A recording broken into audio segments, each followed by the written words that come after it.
first question. Have you ever had to address a school gun violence experience through your professional capacities? En español, ¿alguna vez has tenido que abordar una experiencia de violencia con armas de fuego en la escuela y sus capacidades profesionales?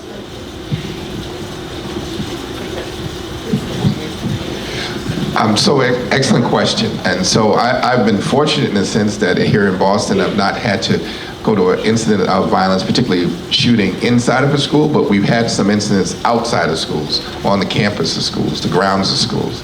And, and I've been in law enforcement now going on 36, 37 years. And so the way we respond is outside as well as inside is always trying to make sure people are safe by getting there as fast as possible and ascertaining, what's going on. I think it's vitally important that, students understand that if you see something, if you see behavior, if you are not feeling safe or you think something's wrong, that you share that information with a teacher, an adult, anyone that you think that can help do something about it, because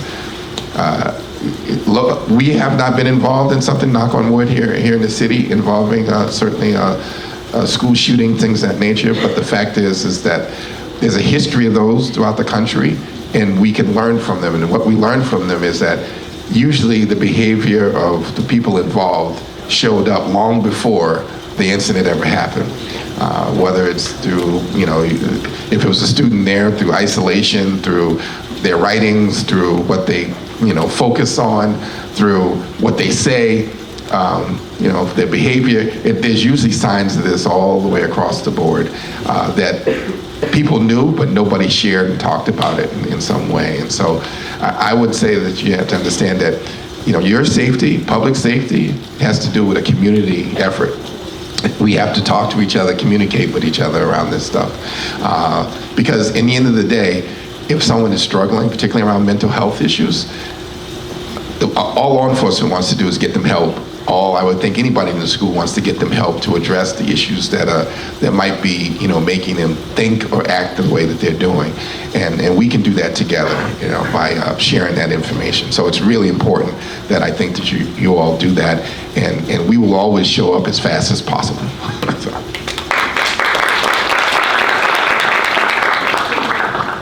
So good morning. It's really good to see everybody. Before I answer that question, I would say one thing around gun violence generally. Best way to avoid getting involved in any gun violence, best way to avoid being a victim or a witness of a gun violence incident, best way to avoid being caught up in a situation where you might make a bad decision and pick up an illegal gun is to be in school. That's the best way to avoid those problems, right? So you all are in the right place. It's really good to be here. I applaud you all for putting this together and for the work that you're doing around this. I have had an opportunity to respond. I don't think we ever had one actually in school, but we've had one on school grounds. So a couple years ago, there was an incident that happened at Tech Boston High School, as really the school was in a phase of celebration. Their basketball team was getting ready to go play in the tournament, and there was a pep rally.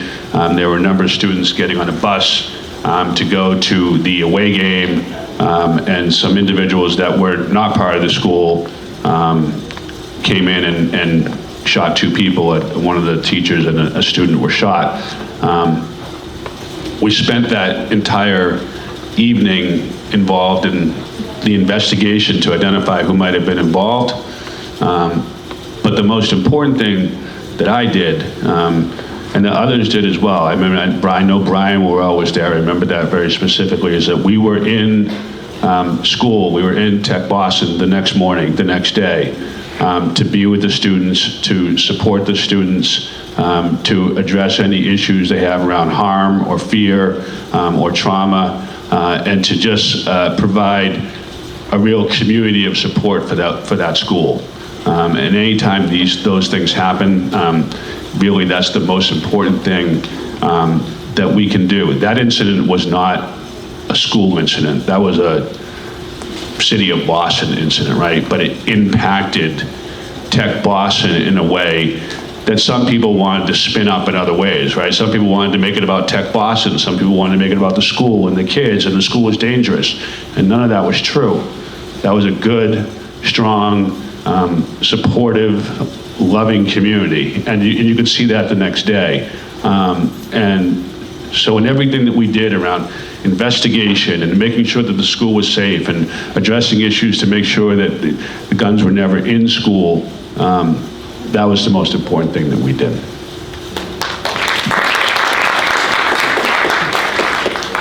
Yeah, so Isaac Yablo with the mayor's office. I responded to that scene with the DA and was in school the next day with the DA as well, speaking to the students. And I think what I can add to the conversation is that once something like that happens, it's really important that you all get connected to the necessary support services that are available. Because it's not normal for there to be a shooting, period, but it's not normal for shootings to happen in and around schools. Luckily, we don't deal with them in schools here in Boston, but as the DA and the commissioner have mentioned, they have happened around the school. And we do everything that we can on a daily basis to prevent that from happening. But it's also important, and I'm glad that we have a full representation here on the panel. It's also important that as students we're paying attention to legislation and laws that are passed that make our community more safe, and then the laws that are passed that make our community more unsafe, right? And so as young people that are transitioning, going to college, once you all turn 18, it's very important that you all get out and vote. As the DA mentioned, you're in the right place, right? But as you come of age, it's very important that you begin to fight and use your own individual power to do what you can.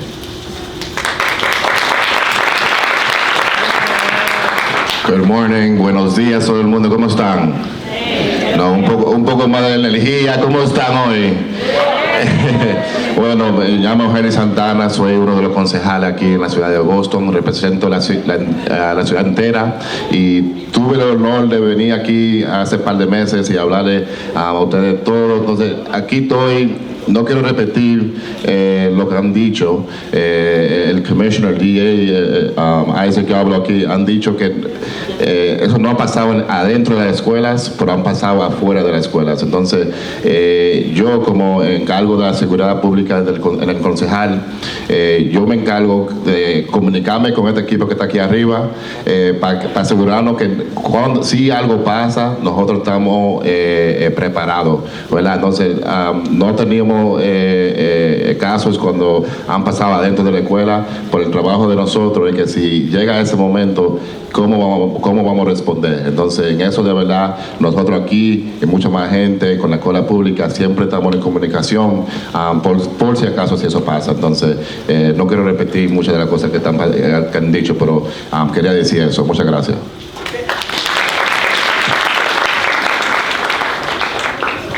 So thanks for the question. So I work with Attorney General Andrea Campbell. She really wished she could be here with you all today and is sorry that she couldn't be. The Attorney General, for those who don't know, is the chief lawyer and law enforcement officer for the whole state. So we work statewide.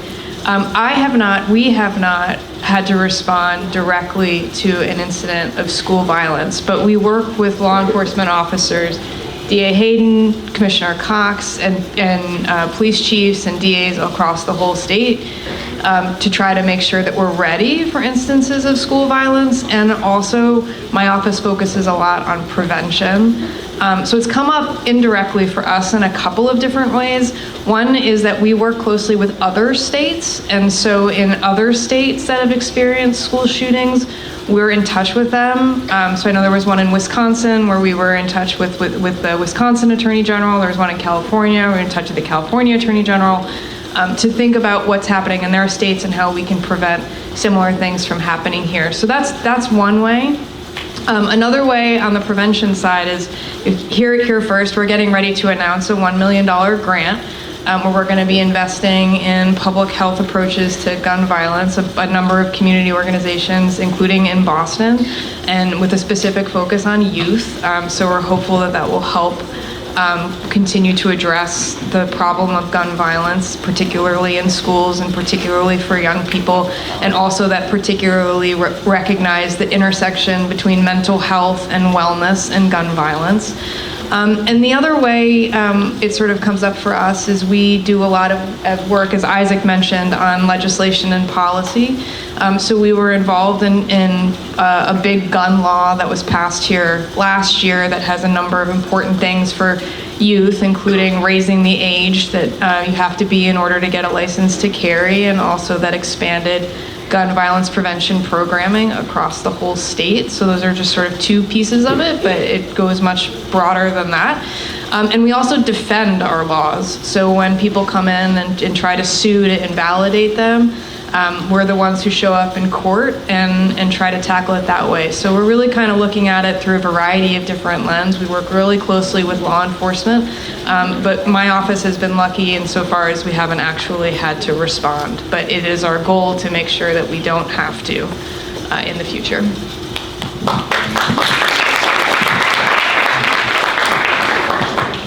Good morning, everyone. My name is Fran Johnson. I work for the Boston Public Schools as Deputy Chief of Safety Services. Part of my team is Neffy. I'm sure a lot of you know her. She works here at the school. I have responded to several incidents at schools involving violence, including shootings. One a couple of years ago was a school in Dorchester. Part of our role is we are connected in with Boston Police, and we work closely with Sergeant Hernandez and her team who are assigned to the schools. One of the things we try to do is be proactive. So what we do is if we get information of students or anyone that may have weapons or having said some threats or whatever, you know, we work with Sergeant Hernandez on doing threat assessments. We do them several times a year. They will, you know, assess the student and take it from there. Part of our role is too, because I'm in charge of the safety specialists who are in the schools every day. So when an incident like this happens, they have good relationships with students, with the Boston Police, to kind of coordinate in an effort to enhance the investigation, to coordinate with them to find out what happened. It's difficult that young people, you hear and see things. You know, it's not being a snitch saying something, it's keeping your school community safe. So I encourage you to do that if you hear someone or know something, to tell an adult that you trust, you know, and we'll take care of it. And thank you.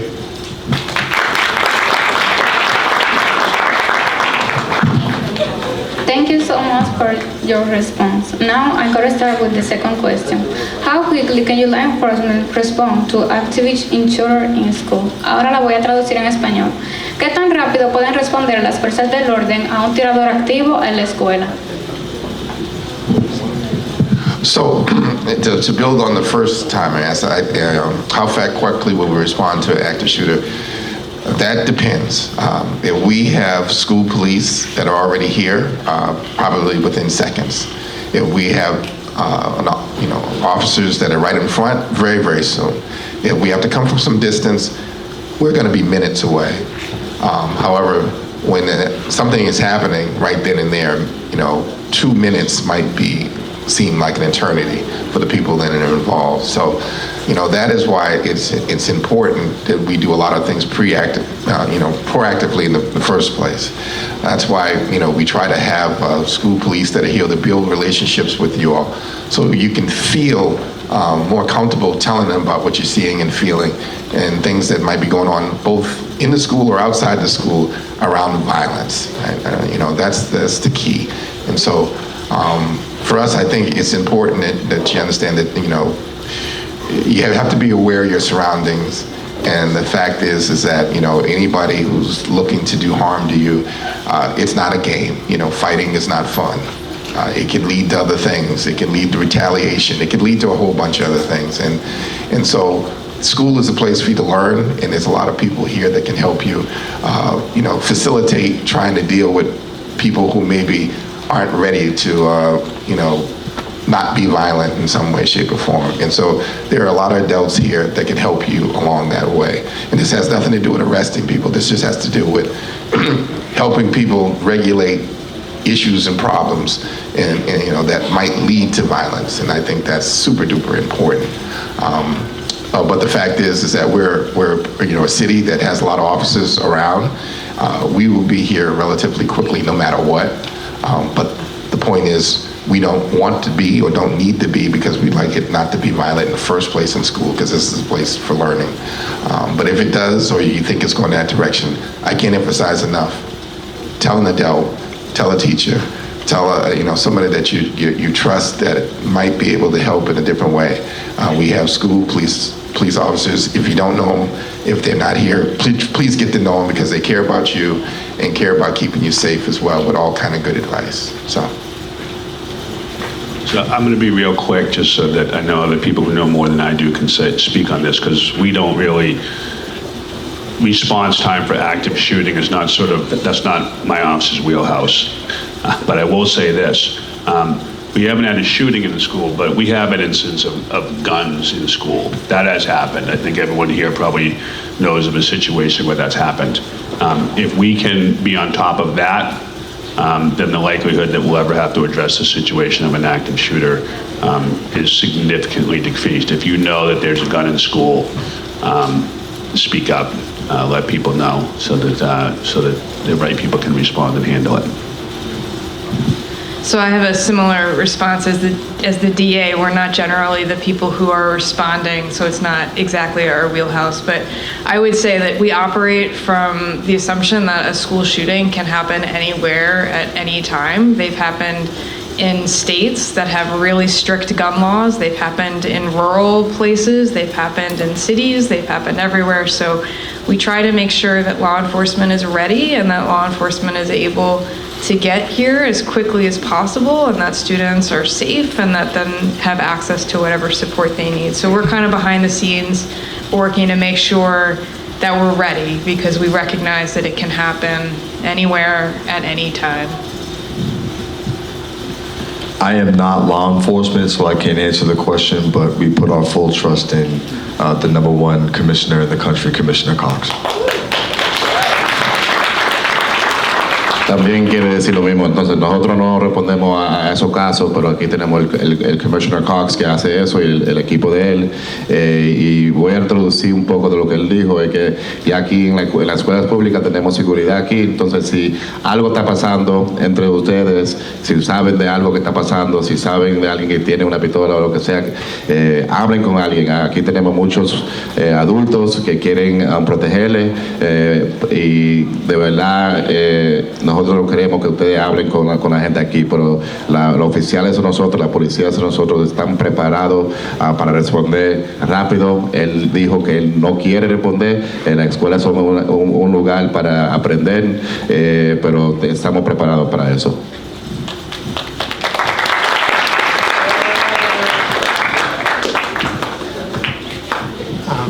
I think in the country, the average response time, the average incident lasts probably about 18 or 19 minutes.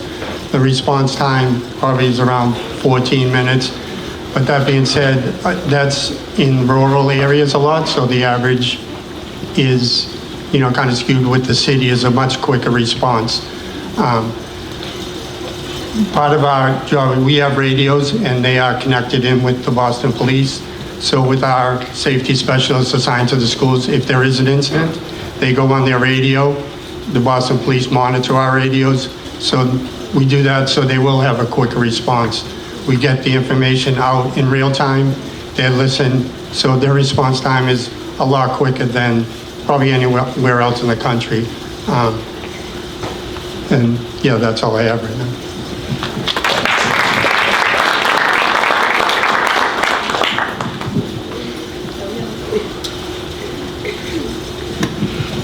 Thank you for all your responses. And our final and third question.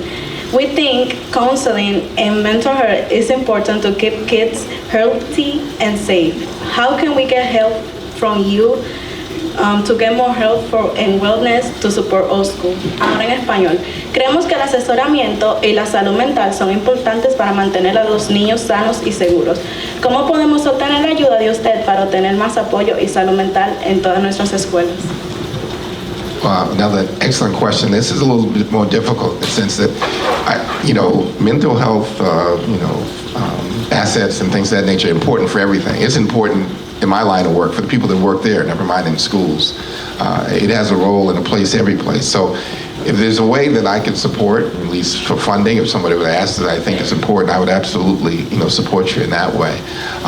But back to what I said before, most violence comes from someplace, and that's a mental health space. And if people have access to people that can help them through these problems or help them address these issues, hopefully you don't have the outburst of violence in the first place. And so the more resources we have to give people options, I think the better it is. And so I think it's highly, highly, highly important.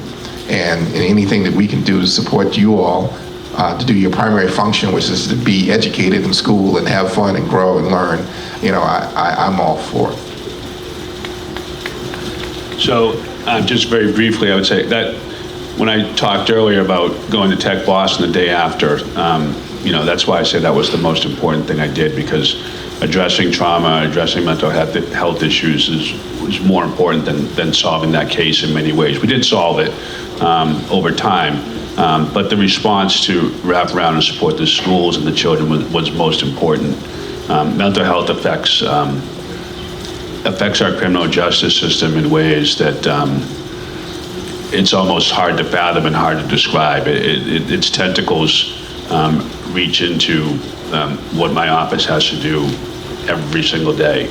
And so we're always working on intervention and prevention strategies. We're always working together with the city on trauma response related issues, dealing with mental health issues in the schools. That's why we do stop, block, and talk in our schools. I don't know if we've done stop, block, and talk here yet. We probably should at some point if we haven't. So I'll talk to someone after this is over. But it's so important because we don't want to criminalize mental health issues, but unfortunately, if mental health issues get to the point where the criminality and charging is unavoidable, we'd much rather divert issues that surround mental health issues if they end up resulting in arrest and coming into the criminal legal system. So I agree. I think we view gun violence as call it a public health problem. That means that it has causes and that there are solutions out there.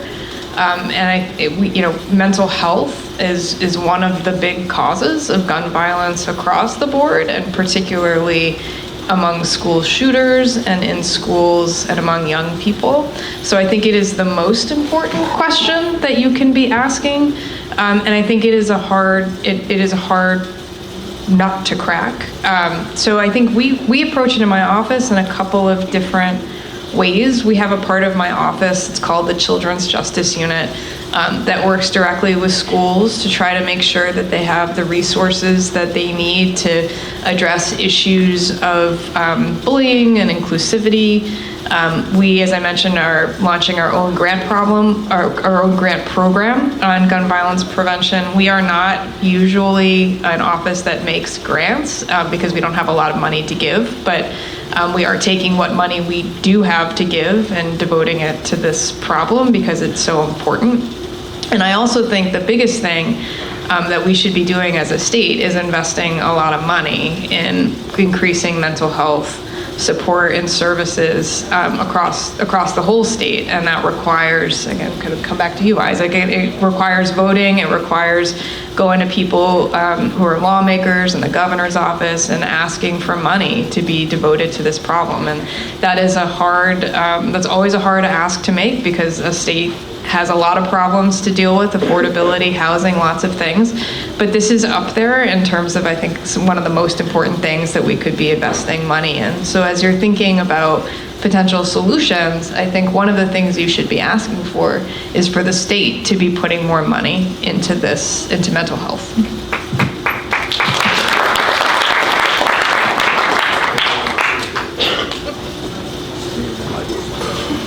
I echo my colleagues and their sentiments. What I think is perhaps most important is that we all realize the things that impact our mental health. Obviously, trauma is a major thing, but it's also on the positive side, like being healthy, being active in community, exercising, going to school, having a job. I hope we all have a job lined up this summer. Can we raise our hand if we have a job this summer? Raise your hand, please. We need more hands up. We need more hands up. I say that to say, though, that there's a lot of things that contribute to your mental health, and we have to be regularly monitoring those things, especially as young people that are growing up in a community where violence does occur. Because it's a very serious thing, and we do need to advocate for more money on the state level, on the local level, for youth mental health related things. But as young people, we also need to realize what makes us happy as young people and advocate for those things as well, because that also impacts your mental health.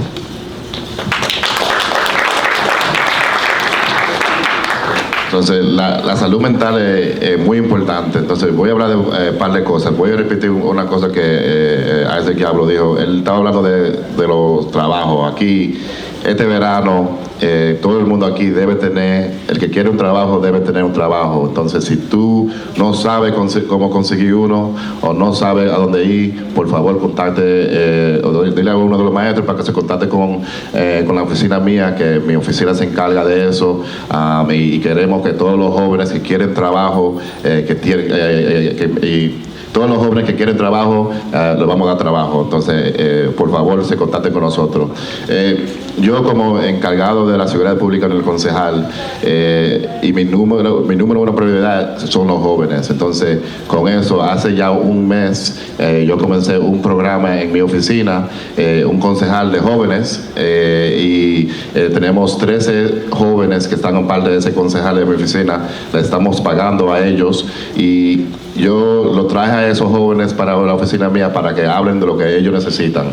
Y una de las cosas que han dicho directamente, han hablado de la seguridad pública en los trenes, en la guagua, pero también me han hablado mucho sobre la seguridad pública, sobre la salud mental. Entonces, esta semana estamos hablando cuáles programas podemos invertir. Estamos ahora mismo en el concejal en el proceso del presupuesto. Entonces, lo que yo quiero hacer con estos jóvenes que están en la oficina mía ahora, escucharlo a ellos y que ellos me digan lo que necesiten para yo poder ir para el concejal y luchar para estos programas. Entonces, el programa se llama Santana's Youth Cape. Yo sé que también aquí en esta escuela tenemos Diabelis. Ella es parte de ese programa. También conozco que Darlene Baez, que está en esta escuela también, trabajó para la oficina mía el año pasado en el verano. Entonces, yo como concejal de la ciudad entera, mi número uno prioridad son los jóvenes. Quiero que ustedes sepan quién yo soy, quién la oficina mía sea, y quiero que ustedes se contacten con nosotros para conectarlos con más programas y recursos. Gracias.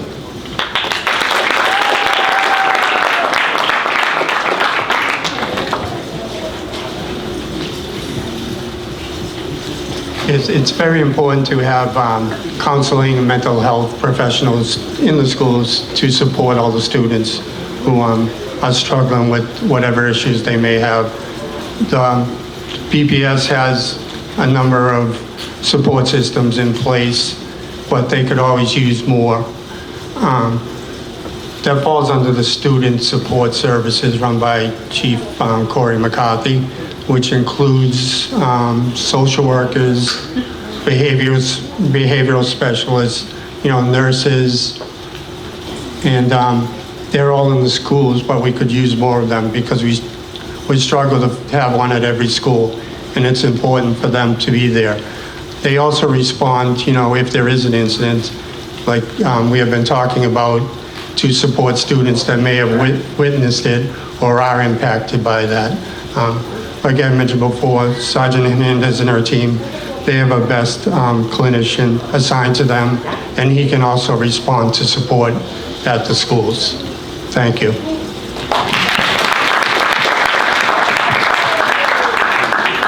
Okay, we're finished with the questions. Now, for every person that have a question, please raise your hand and we will pass the microphone to you so the panelists can answer your questions.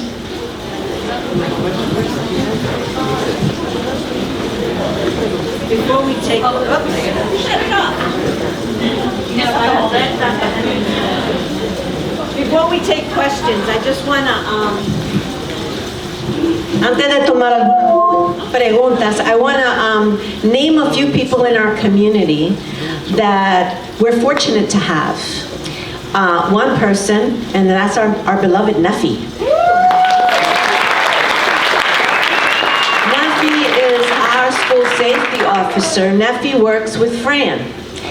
And we love Neffy. Come on, give it up for Neffy.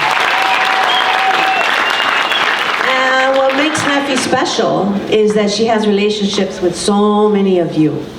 She's always hollering at you, get to class, get to class. But you know she loves you, right? We also have people in our school, we're fortunate to have mental health counselors. Tenemos muchas personas aquí que los apoyan a ustedes. Celeste, yeah, give it up for Celeste. And Mary Buck. Is Mary here today? Mary, are you here today? Mary, Cynthia, yeah, give it up for Cynthia. And then you have people like Yvonne and Dan and Antonio, right? And then you have all your teachers. So it makes us really special in that way, that we value that, and I think that's why our kids are asking that question.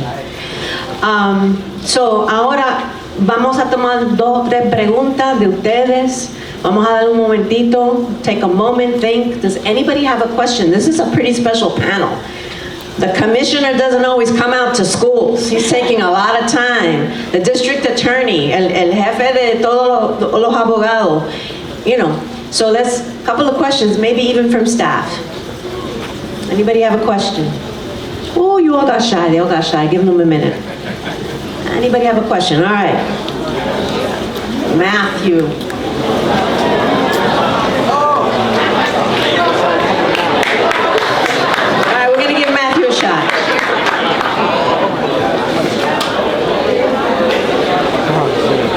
He has a really good question, actually. You ready?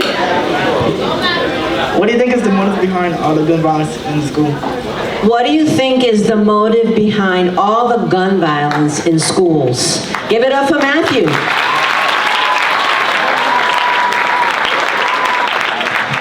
Let's listen to some of the answers. Yeah, that's a great question. I don't know if it's a motive, but certainly the amount of guns that are in the country. If you don't have access to them, if they're not so readily available in so many neighborhoods, then they don't make their way into schools. And so that's first and foremost, that's a problem, you know.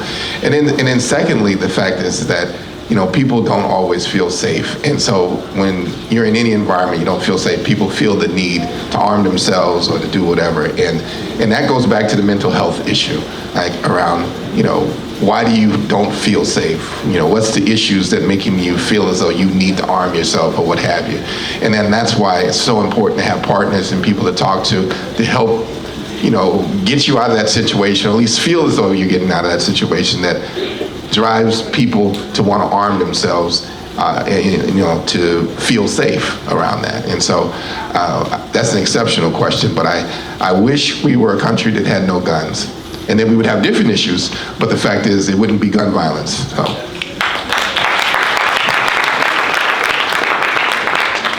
So I would echo that, and also some of the questions that were asked earlier on mental health obviously matter as well.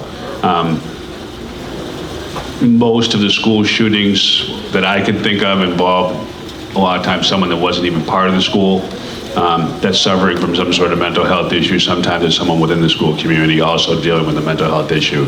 But the biggest thing is access to guns. So if you look at Massachusetts, okay, and there's no correlation between stricter gun laws and incarceration.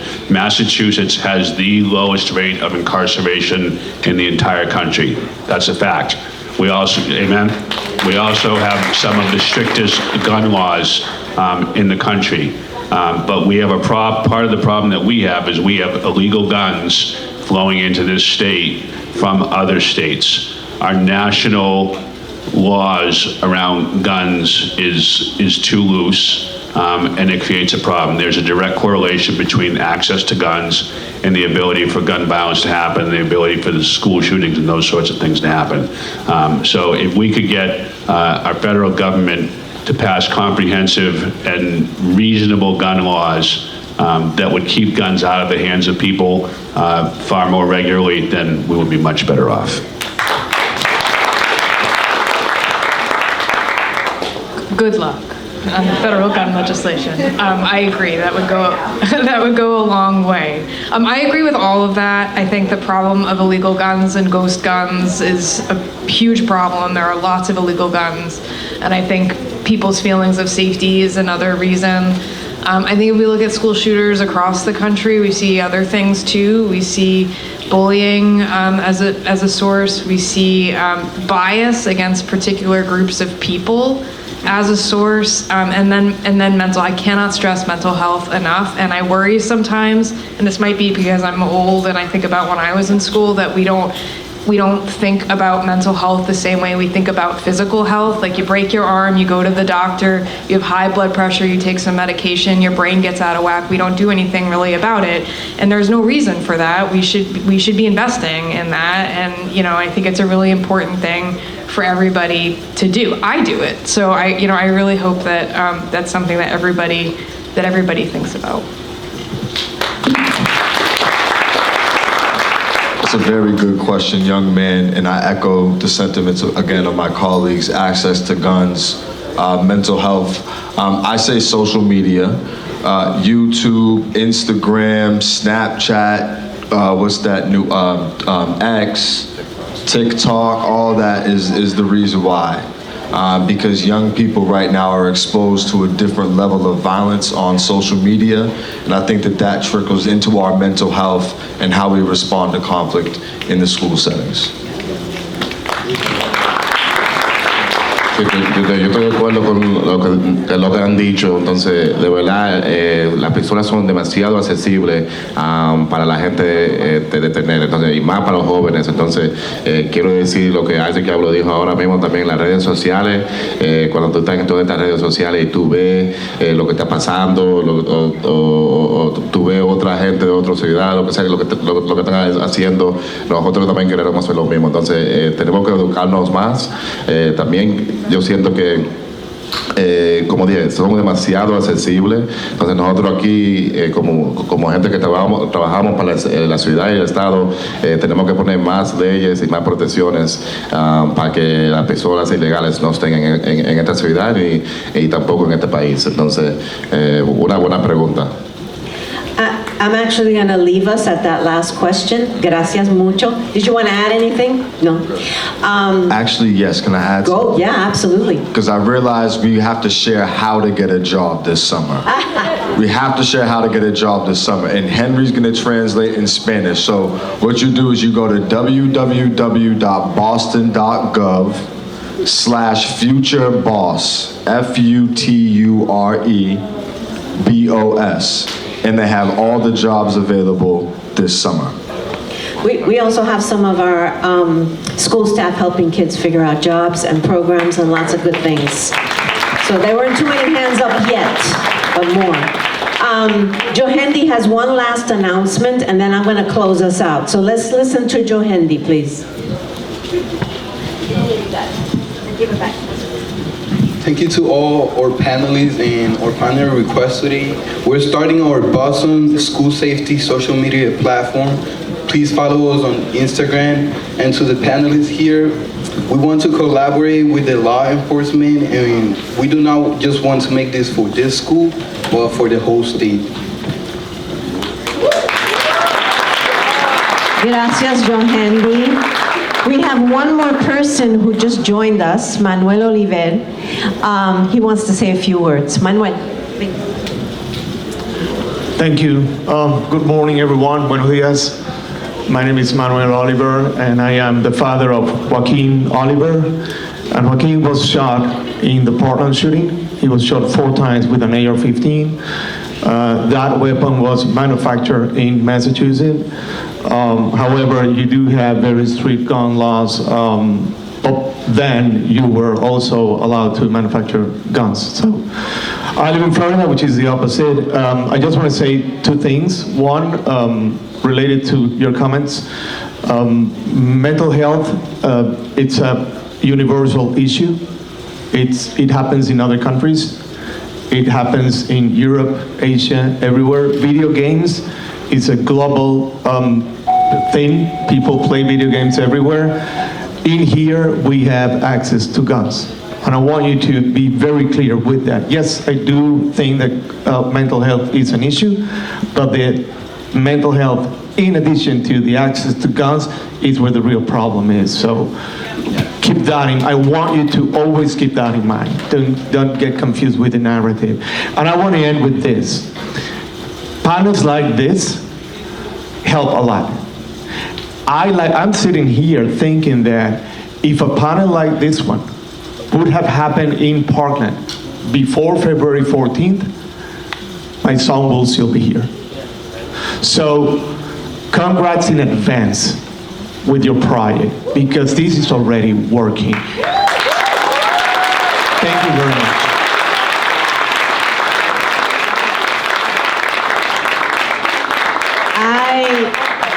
I want to appreciate you, Joaquin. Gracias mucho. It's very special to have a parent who has experienced gun violence, and I know that Manuel Oliver, Joaquin is your son. Manuel has done a lot in the country. He's spoken a lot, and this is something that he's very passionate about. So I appreciate you giving a congratulations to our students and to our school for the work that they're doing. So thank you very much. I want to thank the panelists for taking the time, and I want to thank all of you. You were really a great audience. And Matthew, you had the best question. Thank you, everybody. So teachers, I know that the bell rang, so let's move out very quickly and very quietly. Thank you, guys.